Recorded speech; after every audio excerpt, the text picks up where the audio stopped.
Imaš aparat za zavarivanje, ali on nažalost ne želi. I da, u štekanje da ne bi bilo. Prvo skineš ovu pločicu i onda na njoj prvo isprazniš ova dva kondenzatora. Ja 2 puta nisam i boga mi nije zanimljivo. I onda te kreneš tražiti grešku. Znači, idemo na otpor i ovaj tu otpornik, ja već znam koja je greška, ovaj tu otpornik ima 300 kilo ohma, ja mislim. Da vidimo. Tako, ima 300 kilo ohma, a njegov kolega koji je spojen u seriju, ili je OL, ili neke ogromne vrijednosti daje koje nemaju smisla. Što znači, izbacit ćemo kolegu. To je točno ovaj tu. Lemilica, malo friškoga cina, dodamo mu gore, rastopimo da se lakše odvoji. Pumpica i idemo. Prva nogica, skoro, druga nogica.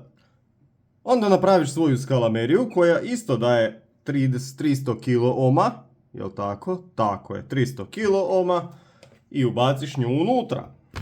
Malo cina i za čas smo mi gotovi s ovim.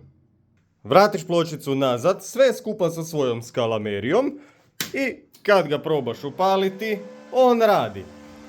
Ne, to nije način da se ovo popravi jer ta skalamerija ne može ostati tu, novo je naručeno. Ali ako ništa drugo, prijatelj može koristiti svoj aparat. I dobri ljudi iz Saint Smarta su mi poslali svoj Genmitsu CNC na test. To ćemo vidjeti na skoro. Ćao!